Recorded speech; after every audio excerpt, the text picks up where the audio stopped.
welcome to The Working Songwriter, the show where today's best songwriters come to talk shop. I'm your host, Joe Pug. Each episode here, we host a distinguished guest and we ask them to go deep on their inspiration, on their process, on the general ups and downs of making a life in music. So, whether you're a grizzled veteran who just still can't get over losing that 1984 Olympics Coke commercial to Peter Cetera, or else a scrappy upstart, turning a strange, dark childhood into a perfect A and B side, this is your show. Because ultimately, it is what every writer seeks most, an ironclad excuse to put off actually writing.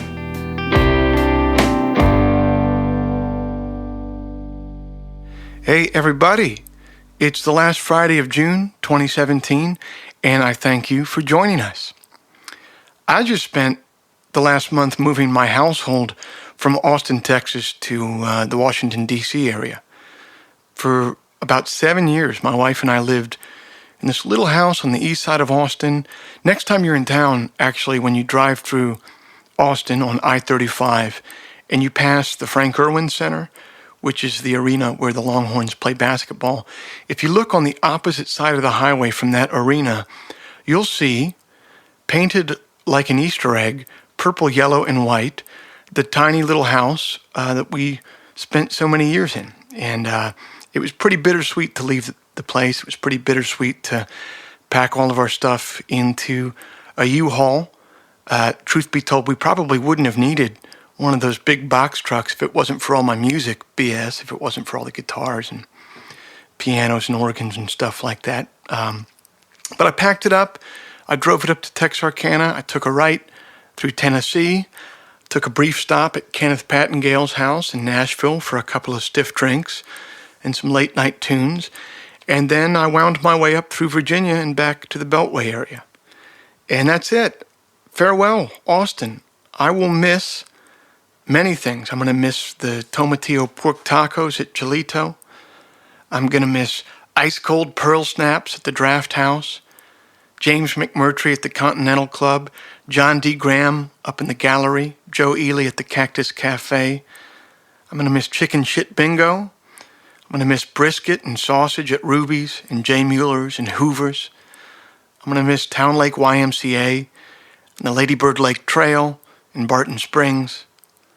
I'm going to miss the red granite Capitol building, and of course the cloakroom next door, where all the state reps came after session to chop it up and drink $3 shiners. I'm going to miss all of my friends from across the country coming down to visit for South by. I'm going to miss being able to play at the Luck reunion and then sleep in my own bed that same night. I'm going to miss driving down 35 to play Green Hall, or playing the early show in Houston and speeding back to Austin before the gas station stopped selling beer.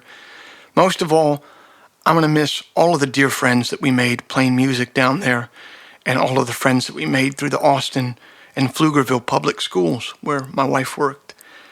Thank all you guys for the happy years that you gave us, and they were happy years in the city of the Violet Crown. Onward and upward. If you live in the D.C. or Baltimore area, I'm here, man, and I'm considering putting together a monthly working songwriter night in the area, if I can find the right situation.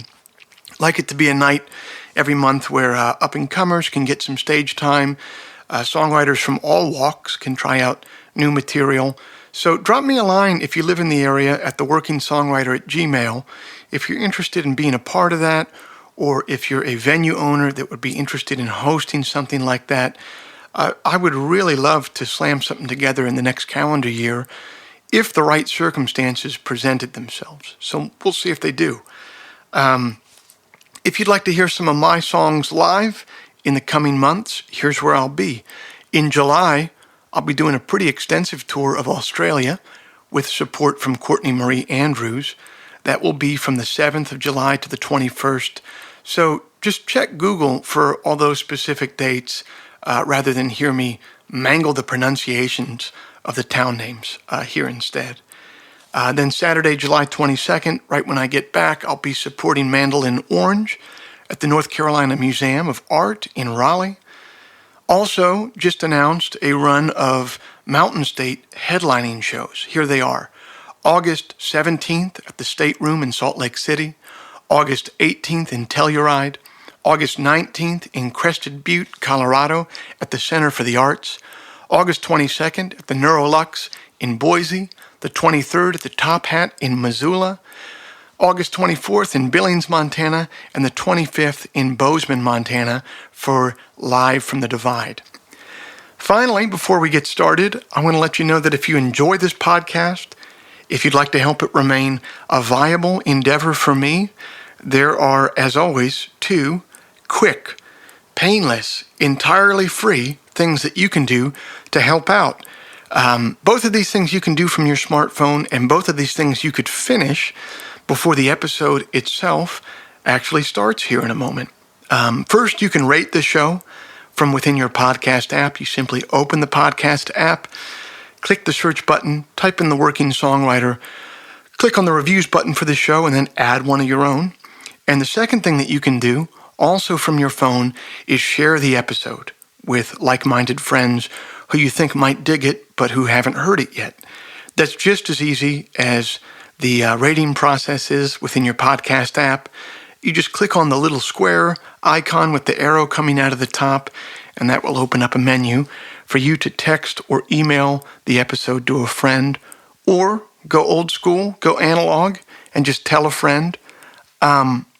Throughout my whole career, I've never really had an engine behind me promoting things, my music or anything else otherwise, and it's always worked out because listeners have spread the word, and that's exactly what you guys are doing with this show right now. I've watched listenership grow every month, and the only reason is because you're recommending it to friends, and I'm very grateful. So thanks to all of you who've done that already.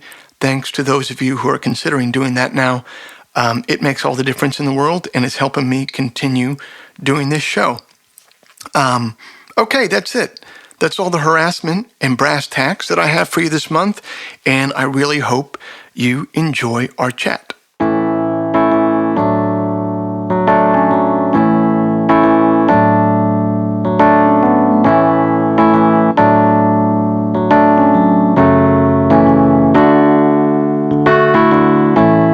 My guest this month is Matthew Logan Vasquez. Raised in South Austin, he spent his formative teenage years in Southern California and first came to prominence as the lead singer and songwriter for the band Delta Spirit. That band eventually set up shop in Brooklyn, New York, and over the course of about a decade, recorded a pair of EPs and 4 full-length albums, all of them to great critical acclaim. More recently, Matt has returned to Central Texas and has released a pair of full-length albums under his own name. Solicitor returns and does what he wants, and he continues to tour extensively in support of both of those releases.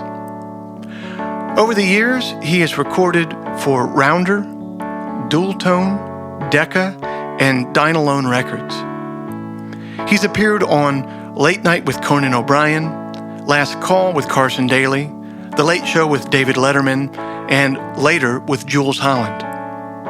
His songs have appeared in the scores of popular TV shows such as Friday Night Lights and Sons of Anarchy.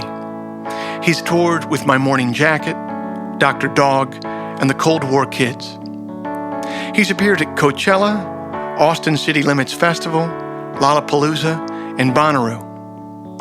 Clash magazine has noted he's a songwriter of unusual depth, of remarkable poetry.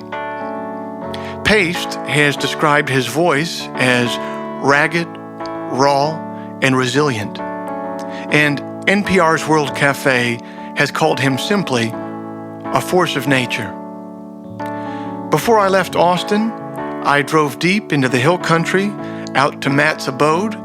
He's a pretty handy dude, so he had done a lot of the work on the place himself, and we sat in the living room surrounded by some light fixtures he was getting ready to hang up.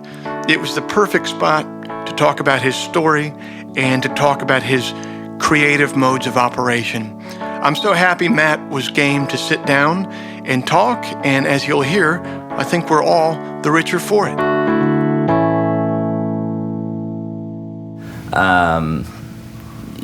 Playing guitar was definitely a goal, but it was quickly realized because I got my first guitar in 7th grade, so I was 7.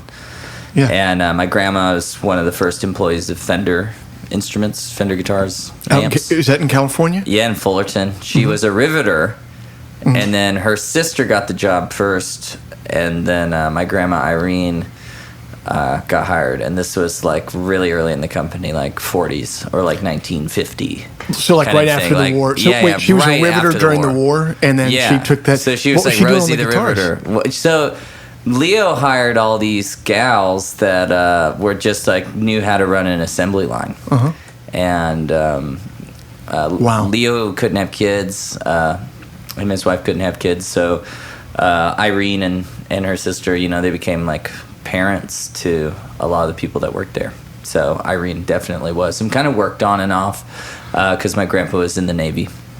Gotcha. And so was she doing specific stuff at that factory? She soldered amps. And God, it's such a different time, man. When grandmas were soldering amps. Like think about like Lulu or like this lady who is really the like preeminent, most valuable Stratocasters have these Lulu pickups, and this lady, she's a seamstress. Really, it's like, and it's who better to hire to wrap a pickup spinning, to wrap that coil pickup. So, I think it's interesting to know that kind of stuff and that like points of pride with our family history. So what is your family history? So it's half Chicano, and then my mom is Scotch-Irish from Michigan. Yeah, she grew up in the middle of the sticks, in the middle of nowhere, and my uncle moved down here. And he's the one who taught me about Ozzy Osbourne and Black Sabbath. Right on.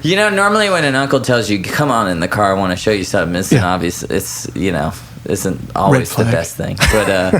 But for me, it was really life-altering, learning about Ozzy and Randy Rhoads and Tony Iommi and that kind of thing. And I knew about Led Zeppelin, but that kind of heavier tinge and the topics. And it was a real good bridge for me to classic rock because I was so obsessed with Nirvana, mostly, when I was a kid. And so it definitely, like, made the early 80s, late 70s have this foothold into hip for me.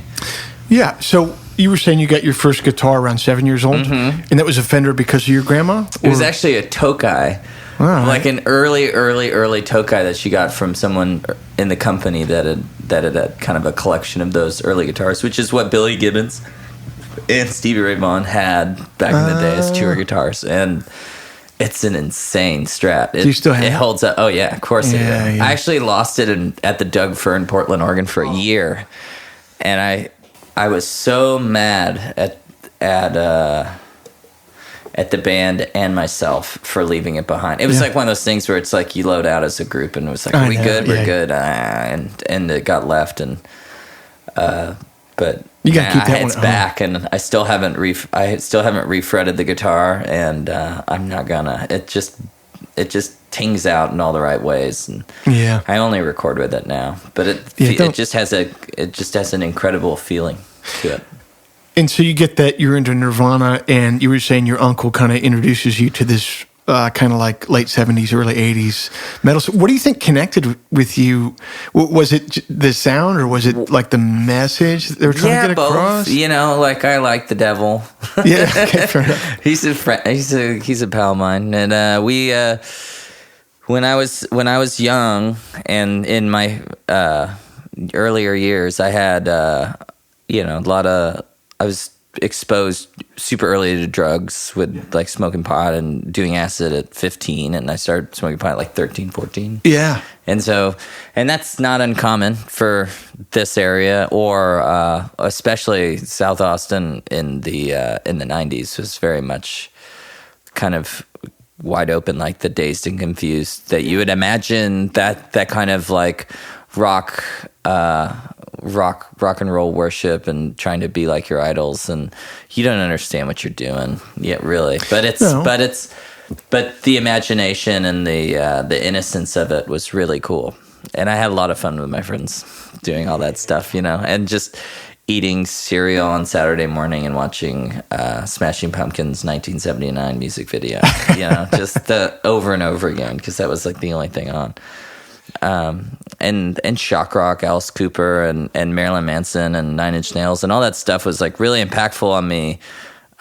Just as like coming from a place that seemed important, and it took me longer to get older and from the drugs into the Christianity, out of the Christianity. Oh wow! To find you kind of just gleaned over that. Yeah, we're gleaning a lot, but okay. So I did a bunch of LSD in high school, in Dripping Springs High School.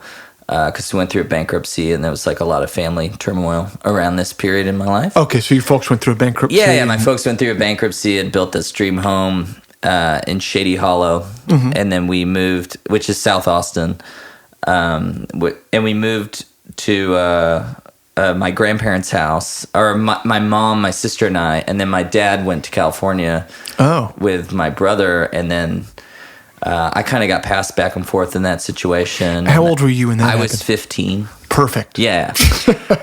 Yeah. So I'm like long hair, ratty kid, 15, done a bunch of drugs, love Nirvana, grunge and in general, turmoil, heavy music. Yeah, of course. And it's like, and I only acted out more. Sure. And was a really sensitive, kind of crazy kid.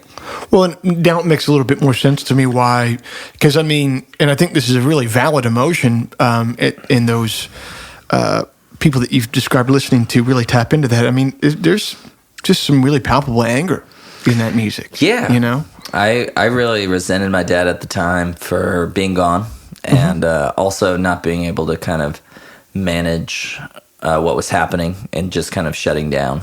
As a kid. You're a kid that age, you have no control. Yeah, and you also like kind of feel like, why aren't you doing this? And like you start building all these opinions about stuff, and you don't know what it's like and what those stresses are. It's like I only know now. So anyway, that all went down, and out of the depression of this whole thing, so I did a bunch of LSD and I went to the hospital. I kicked a paramedic because I'm hallucinating and think she's trying to molest me. Okay. Dosed me with some drugs. I wake up. I have this kind of conversation with my mom, and it's really intense. She had no idea I was on drugs. Oh. 2 days later, I moved to California.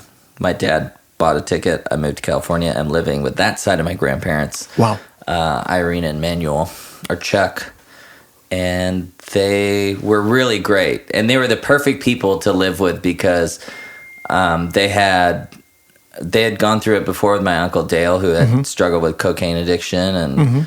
And So you're out there in California with a little bit more structure, and you mentioned a Christian phase that you went in and out of. Is that when that happened? I went through this really intense, of course, I'm going through psychotherapy, and I'm like taking Zoloft, and the severe anxiety disorder I developed because of all the guilt I'm going through. And then I accept Jesus Christ as my Lord and Savior in this youth group. Okay. And that became a major part of my life through my high school years and a few years after that too. And that I joined the worship band and worked in music, and I had this really great structure, but I also like kind of was able to walk past the guilt and the shame and all of that stuff, which I really needed at that time. Sounds like it was pretty useful. Yeah, it was it was so useful, and it also taught me how to run a band. It taught me like all that angst,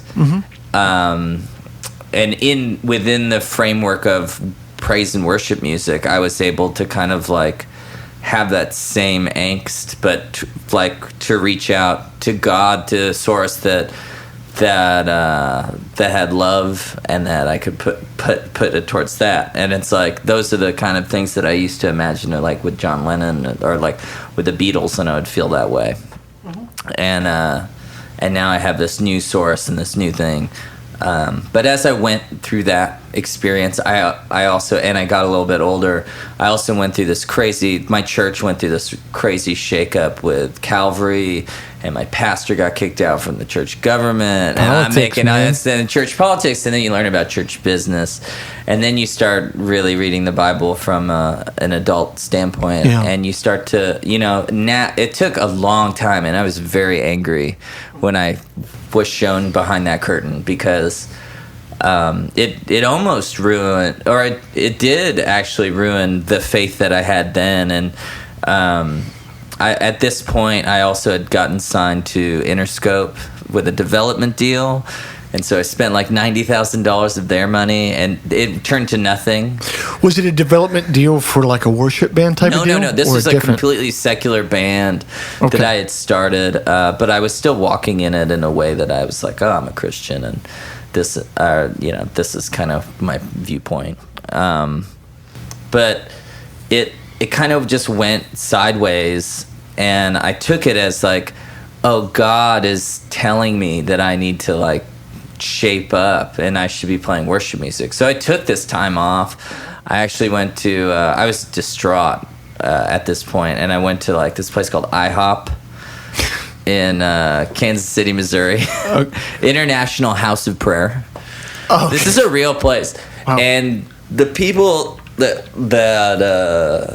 are involved in this ministry do 24 hours praise and worship, and it was a place where the people in that documentary Jesus Camp are affiliated with those types. Gotcha. And it's super evangelical, and I was way in over my head with it for about a month, and I was in need of it too, though, because I basically went at it, and funny enough, I'm reading this book, Song of Songs, but I went at it full board just like I did the last time, which was basically like, I'm going to kill myself or find a reason to live, and then that was Jesus, so we're good.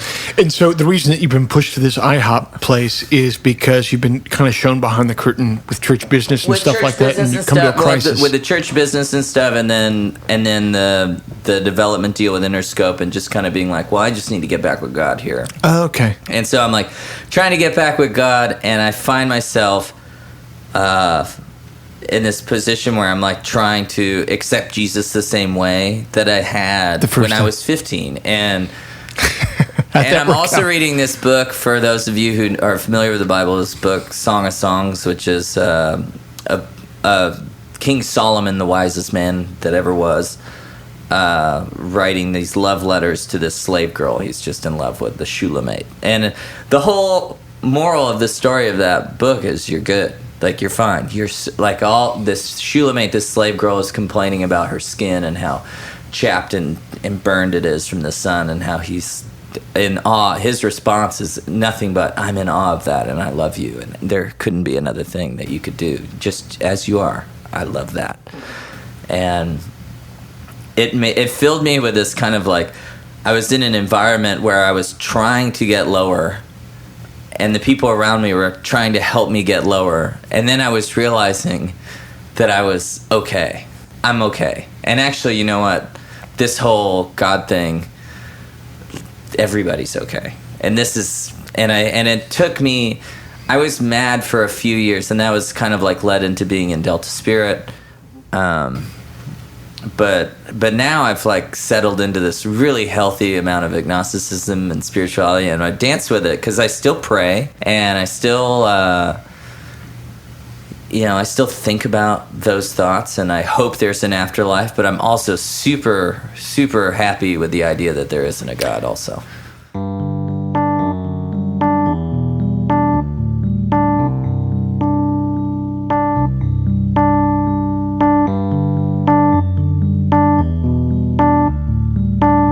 In 1966, a Southern California outfit who dubbed themselves the Crusaders released an album called Make a Joyful Noise with Drums and Guitars, and with that, Christian rock was born.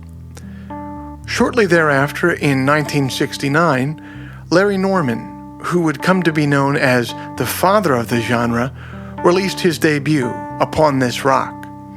He would go on to spend most of his career challenging the long-held view by church elders that rock music was unchristian. One of his songs, "Why Should the Devil Have All the Good Music?" typified his quest. The Crusaders and Larry Norman helped create the genre alongside the Jesus movement of the late 1960s and early 70s, a time of great change and anxiety in the Christian church. People all over the U.S. were leaving the formal, tradition-steeped churches in favor of informal but theologically conservative ones. Many young Christians began pursuing faith outside the church altogether in rock bands or free-floating ministries. By the 1990s, Christian rock began to assert itself on the culture at large, with bands like Jars of Clay, P.O.D., Switchfoot, and of course Creed gaining popularity. Today, contemporary Christian music, as it's come to be known, boasts about 1,400 radio stations and 80 million listeners in the U.S. The musical genre once rejected by mainstream Christians is now considered one of their most important recruitment tools. The prodigal son, after all, did return to a feast. I'm not a Christian and never have been, but when I was a kid playing in bands, we played church basements more than anything else. That's where all the girls and the good sound systems were. Now, Matt's experiences with those same church basements happened for entirely different and more sincere reasons, so I'm sure that made stepping away from the church all the more difficult. But how far he did step is a matter for interpretation, especially when you listen to the lyrics of a song like Delta Spirit's "Devil Knows You're Dead." May the wind be always at your back and the sunshine warm upon your face. May the rains fall soft upon your field until the day we meet again. And the roof that hangs over your head find you shelter from the storm before the devil knows you're dead. May you be in heaven, my friend.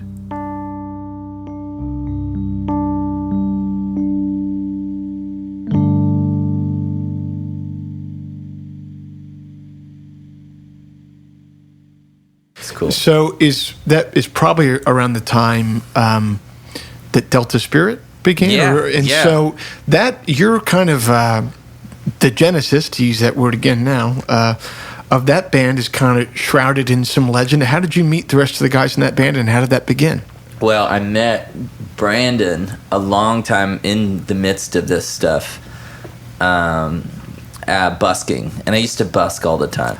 So you were busking with Brandon? Yeah, I was busking, and then Brandon just stopped by, and he was in a popular band at the time called Noise Ratchet, which is kind of like an emo hardcore band, but they had such great stage presence, and they were very cool at the time of that stuff. So, and this is in California. This is in California. Okay. So I stayed in California after the whole acid incident, and I met Kelly in church at like a college group thing, even though I was still in high school. And that was another connection. He went to like another beach town. Beach towns, the beach towns are like rival high schools all the way down the coast. And this was very much the same. And Kelly and I, Kelly came up and he's like, "So I hear you play music." And I was like, "Yeah, I play some music." And so we kind of immediately built a rapport and learned how to use Pro Tools together, like the first home version of that. And recording. So it's in one hand I met Brandon. This is all within the same year, but it was years before it all happened. So we had this friendship, and my Noise Ratchet had gone and got signed to American, which was Rick Rubin's label, which didn't turn into anything. Which is a lot of stuff that comes from American. That's what happens. He's got a rep, but so. That happened, and then Kelly was on joined his brother's band, and they played on Jimmy Kimmel one time. Oh, nice. It was really fun, but that band kind of turned to nothing also. And then I did my Interscope thing. So all of those went to shit, and that's how we kind of, we started our band. I'd like John, Brandon, and I, and then Sean Walker, who became our guitar player, who was like a graphic design buddy and also kind of played guitar, but then Mm-hmm. He kind of like learned as he went, which was really kind of insane. A good thing. Yeah. And then Kelly, we recorded at Kelly's house for free because they have a studio at their house, and it was like, oh wow, you know, these guys have got a studio, or this guy's got a studio, and we were friends, so I was like, can I come over and record this stuff so we can make something? And I did, and then he got really jealous that we were in the band, or doing a band, and he wanted to be a part of it so bad, and I was like, are you serious? Like, yeah. Come on. And then so he joined the band pretty much right after. We had done like one West Coast tour, and then he was pretty much in the band after that. Okay. Yeah. And so it's funny, recording and the ability to record is so ubiquitous now. You forget a time like 10 or 15 years ago where you'd hear that like someone had like a rig at their house, and you're like, wait, I can record my shit at your place? Like, let's go right now. Mm-hmm. And it was really, really exciting. I think home recording is like it's the death of the great studio. Places like Sonic Ranch, I think, will continue because they're world class. Yeah, Sonic Ranch, for people who don't know what it is a place outside of El Paso that not only is it a world class studio, but it's an experience because it's so isolated. Bands go and live there and eat there and make records. And yeah, so I think a place like that, that is a totally different experience than just your place that has, a dozen LA2As in the middle of the city that you can, plug into. Yeah, I would love a dozen LA2As. Me too. I only have one. But that was kind of the gist, and we recorded ourselves the first two things we did, which was the I Think I Found It EP, and then I mixed even, and then we did Ode to Sunshine in a cabin that our friends had in Julian, which is like up a mountain from San Diego. And we cut all that, and then our buddy Eli, who now plays bass in Father John Misty, mixed that. He mixed that for you. Right on. Yeah. And so that would, like, Ode to Sunshine is kind of the break for you guys at the very start, and you start touring a bunch after that? So we had already kind of done a few tours West Coast on our own steam, and then we started to make another EP because we thought that's what we should do. But as we got through the EP, we had enough songs, so why not just make a record? So we did. And then we self-released the record.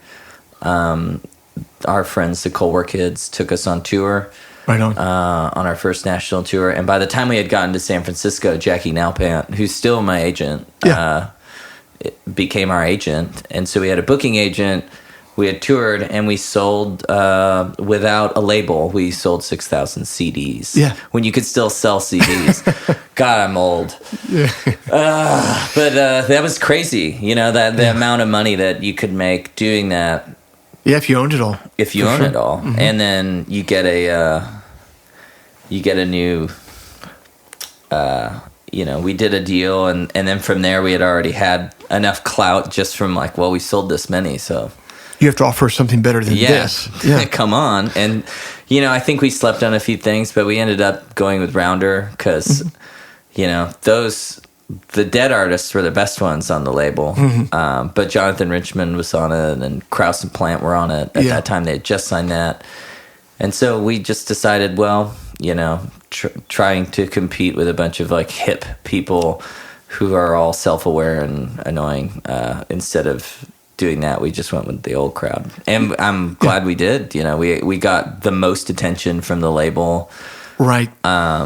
We did Conan, and then from there, we really built our own touring business, and then we had some great people along the way that I still work with. Paul Langton, who's my radio guy, and he quarterbacked a lot of stuff and worked really hard on it, and so that kind of like the AAA non-com stuff plus the touring.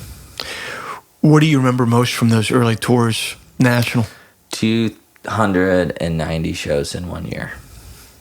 It's too much. It's too much, man. I remember just crying at the end of it. Just being like, in a van. Not in a bus. Just a van, 5 people. And but at some point, halfway through that, we acquired a tour manager who was the front of house at the Casbah. And now is the front of house for Fleet Foxes, or is their tour manager, which is great. And it's just like fun facts. But Casbah is this place that if you're a songwriter that's come up in the last 10 years, you've probably played there a dozen times. And it's this place in San Diego that is directly in the flight path of the San Diego airport. Yeah. So you would not believe how low these 747s are buzzing. It's one of the hardest places to land. Really? In America, yeah. Wow. I mean, I believe it. Yeah. Because you're coming in over the city and it's so close to the water as well. That place is a legend. One time, I drank 20 whiskey cokes, 20 whiskey tokes, and then a half a joint, and then I played a show. And it was really quite insane. I decided to Tony Clifton the set, and then I did. And it was, my wife then not even on her radar watched me do that. But I love that place. I just played it last month. I was there within the last calendar year too, man. I really do love it as well. So, I mean, 290 shows in a year. What a lot of people don't realize who don't do that is that doesn't mean you're on the road for 290 days. It's 290 shows, and then there's days in between for travel so that's the whole year. It's basically I had a few weeks off in 2008 or 2009. I can't remember what year that was, but it was really stupid. And we did all these opening tours, and then we did 2 headlining tours, and then we did Europe and Australia. Have you ever found an opening tour that you found really useful? Yeah, a bunch of them. Oh, really? Okay. Yeah. I think I can absolutely attribute the main portion of the success I've had in my career to opening the right tours. Wow. And I'm scared to say why, but because people, I mean, at this point, people already know how to do it. But really, with your, it's kind of a blend of things. You know, we did Cowork Kids, which was at the time for them, they were like the youngest buzzing crazy band. They had a national single at that time out. Yeah, really big. Yeah. And then we went out with Dr. Dog. Oh, right on. And Dr. Dog now, I mean, is so solidified, but this was still at their jumping off point and still kind of like growing to what they were.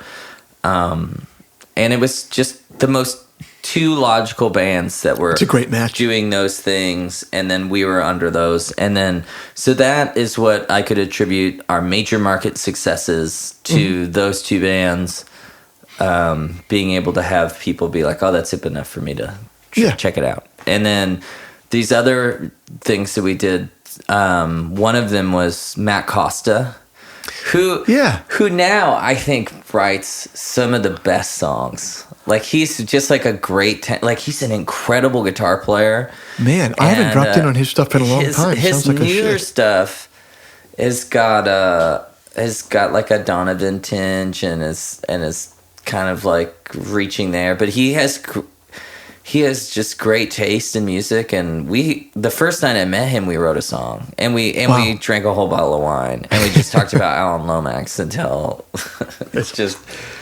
we closed the bar talking about Alan Lomax. Yeah, that's a good night. That's a good night. And this is a guy that had a single out called Mr. Pitiful, which I don't even think he likes. But that song and Brushfire and Jack Johnson is what like propelled him into his situation. And that propelling him to that situation, him bringing us along to doing extensive Florida dates.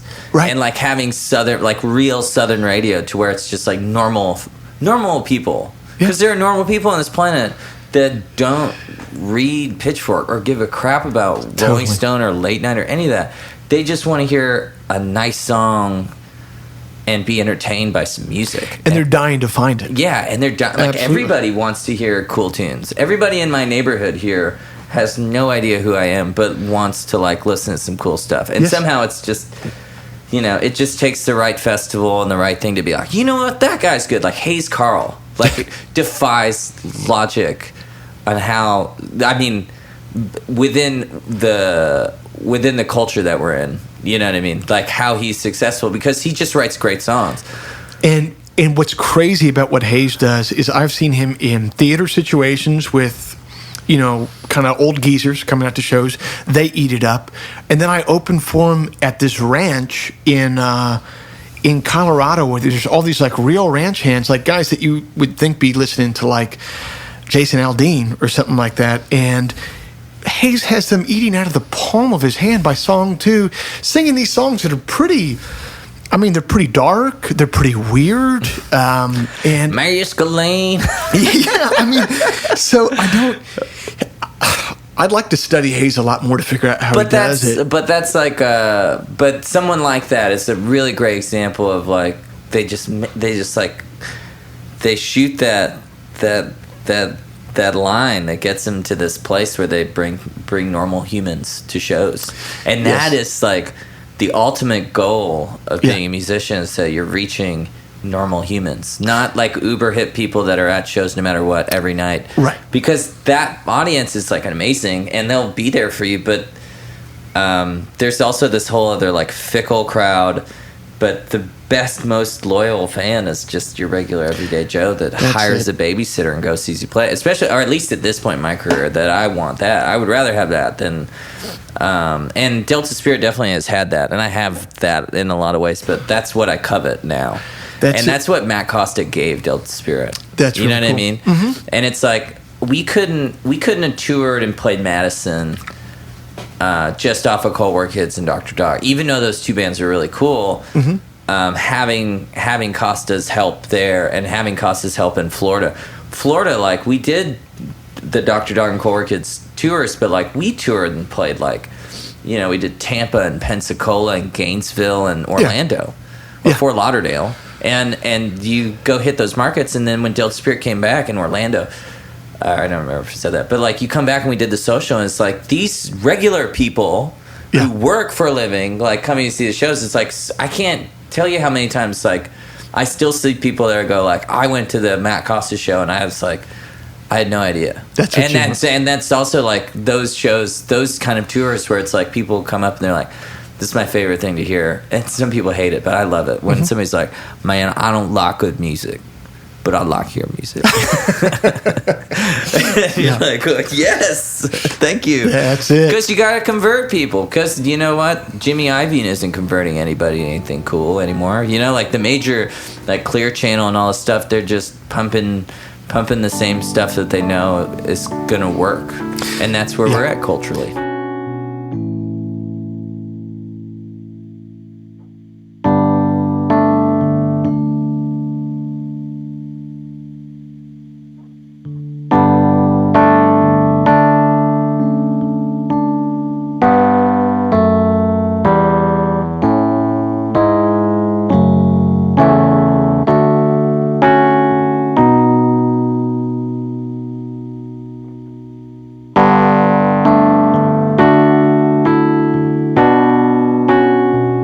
In your early 20s, you have a superhuman ability to perceive the shortcomings of others while remaining blissfully ignorant of all your own.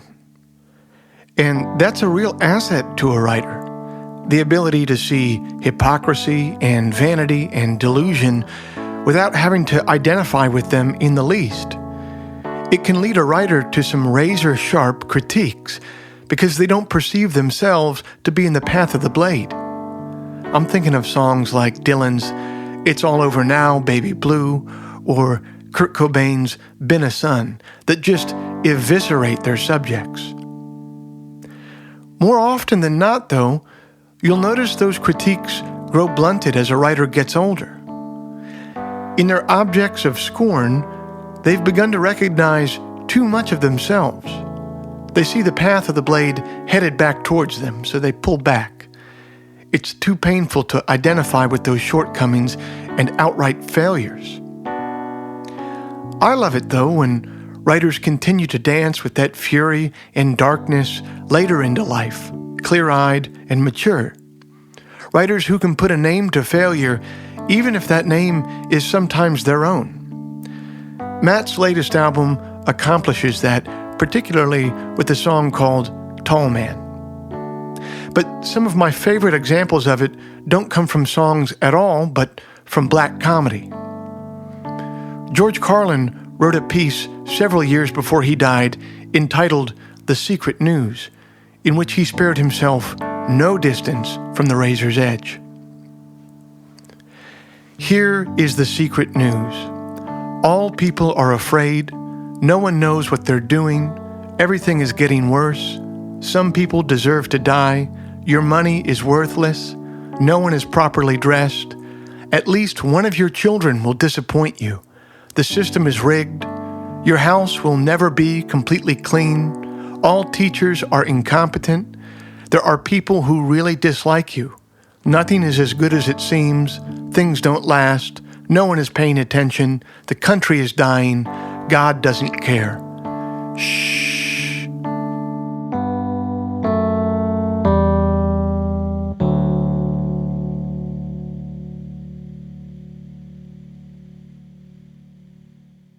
I just want to close with, you were mentioning earlier, you went through that time, you had some family turmoil, got into some drugs, got into the Christian worldview for a while, and you mentioned now that you're at a place personally and writing-wise where you said you feel like you're kind of, you mentioned the word agnostic, but it sounded like agnostic with benefits, the way that you were describing but that, yeah. How would you, can you elaborate on that worldview that you have now, writing-wise and personally? Sure. I believe in a God because I hope there is one.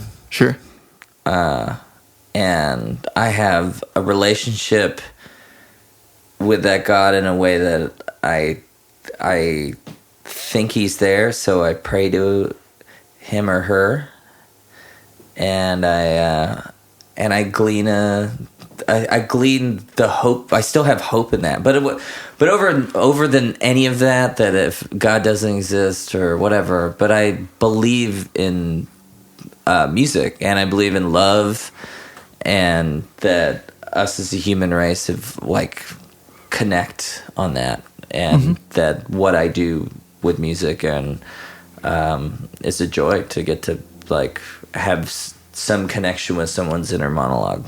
You know what I mean? And that is for me certain music, Sigur Rós or U2 around 9/11, those times that we music marks the time for us in our lives, and to get to be a tiny little bit of that is a relationship that I get to be in, a very loose tie, but it's some weird connection that I feel connected to the world, and I am, and you are, and we all are, and that's what I believe in. Yeah, and you hope.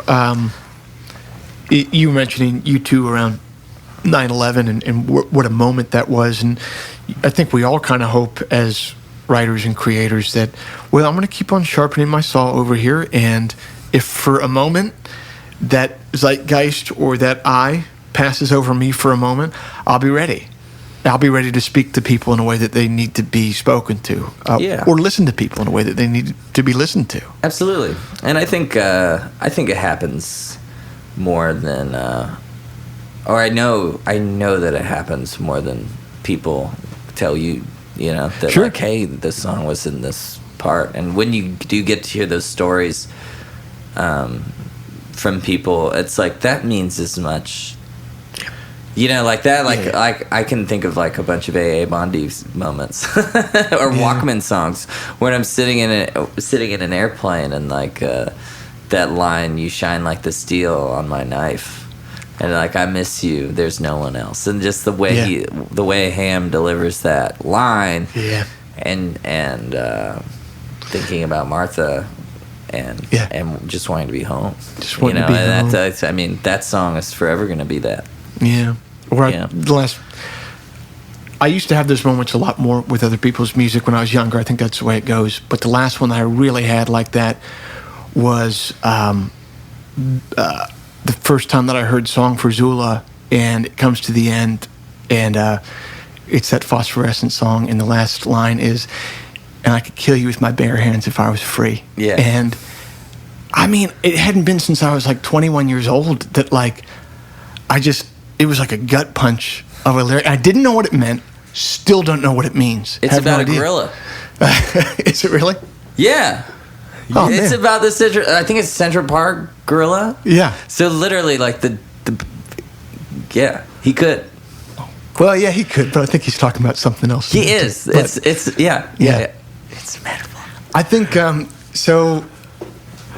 It's such a good line. Oh, it's terrible. It's so good. I've really gotten a chance to dig into your new one in the last week or two, and the song that really did it for me on that, I was on a walk with my son, had the headphones on, and I'd given it a few listens before it really sunk in, but Tall Man is a very affecting song. Where does that figure into your worldview? Is that a personal song for you? Oh, fuck, man. God damn it. Pros. I disagree with you. I think that is a personal song. I mean, for there you, is man. like a youthful resentment in those situations, and I think, maybe I'm just trying to pretend like I'm not an alcoholic, which I'm not an alcoholic. But I think the song, I think about just like the angst of somebody like that, and I think that there's that song like is not about alcohol for me, but at it all. isn't. It's about fatherhood and Yes. that relationship with a father and son, and I think it's my relationship with my dad is so completely reconciled and on such great terms, and that How did that happen? I grew up. Yeah. Really, like my dad worked for Lockheed. He worked his ass off, and then got laid off. It's not his fault. He didn't get fired. And he could have moved to Michigan. And my mom didn't want to go to Michigan. And so it's like, oh, well, what do I do? And he moved to California and became a teacher and teaches fourth grade in Santa Ana. Yeah. And he's remarried and he's really happy. And he did everything he could. But he's just inevitably who he's going to be. And I think I take what his weirdness, because he's a weird guy, but he is also one of the most generous people I've ever met and kindest people I've ever met. So I think now looking at that, I don't come that way. And I even played this song in LA at the bootleg, and he was there, and I had to like explain like, this is not my dad. Like this, he doesn't resemble my dad. My dad was present even when I was like, when he was gone most of the time, like he was worried about me. He always showed me love. When he spanked me, he would like explain. You know, my dad was great. Like I had a great dad, but not a lot of people, or not everybody has great dads. Yeah. And in different parents. And I kind of probably wrote that song in fear of that I would become that indifferent monster dad. That's really interesting, man. Yeah, because it's one of the few songs. Because this album deals so much with fatherhood. I mean, there's a song on it. I almost called the record "Fatherhood." I'm glad you didn't. Me too. It would have been too heavy-handed and on the nose. I'm glad you didn't. Yeah, and I like the title. And but that song, all the other songs I feel like are written from the perspective of the father, and this is written from the perspective of the kid, and it's so affecting. So that might be it, man, that you were worried about turning into the dad in that song. Yeah, because it's a shit dad. Yeah, and the way that the kid feels about him is very. He does not mince words, and it hurts him. It hurts him as a person. What's that line? You took what was good about me and you buried it? Or good about life? You took the goodness of my life and then you buried it. And then the drums come in. Yeah. And it's... That was the moment that really got me with that song. Yeah.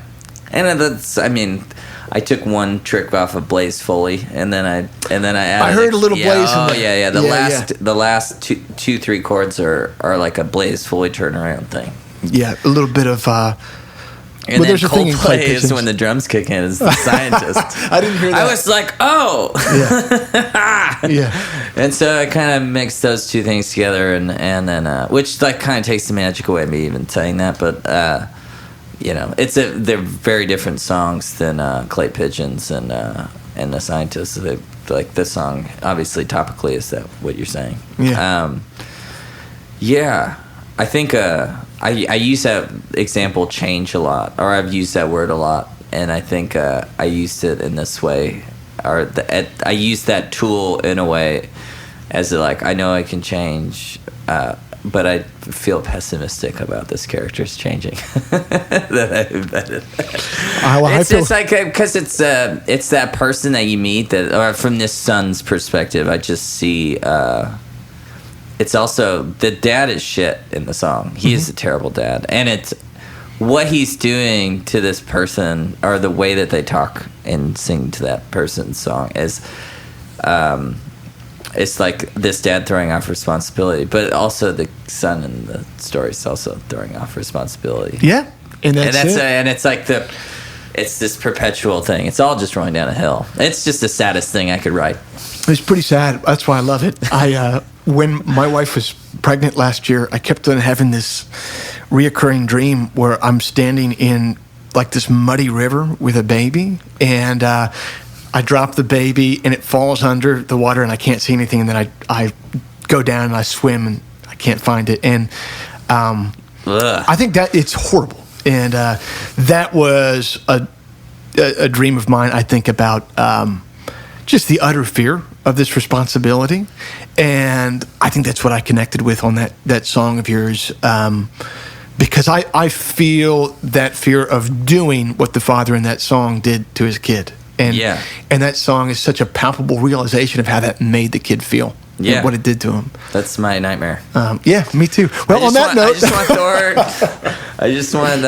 I hope that I can be a functioning, touring, loving dad. And the way I fear that with my dad, or how I felt when I was a kid, which was based in some reality, but not really. Like now I see it. Now I see the veil of adulthood and responsibility for things. When you look through those glasses, I realized how much my dad loved me and how hard he worked and all that stuff. So, and I have nothing but thankfulness to throw his way. Yeah. Well, right on. Thanks for doing this, man. This is great. We'll end with the nightmares, but that's all right. Right on.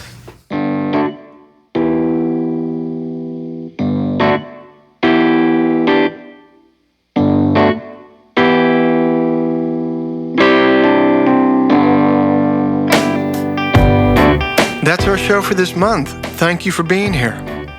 Matt's latest album is entitled Does What He Wants. It's available everywhere digital music is sold or streamed. I highly recommend the song Tall Man off that album. Today's episode was mixed by Matt Schuessler, and it was written by myself and the intrepid and thorough Paul Barbagallo.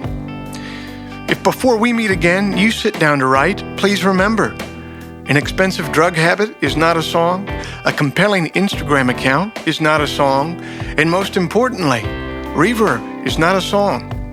So let all that take care of itself, and for you, just keep your eye on the song.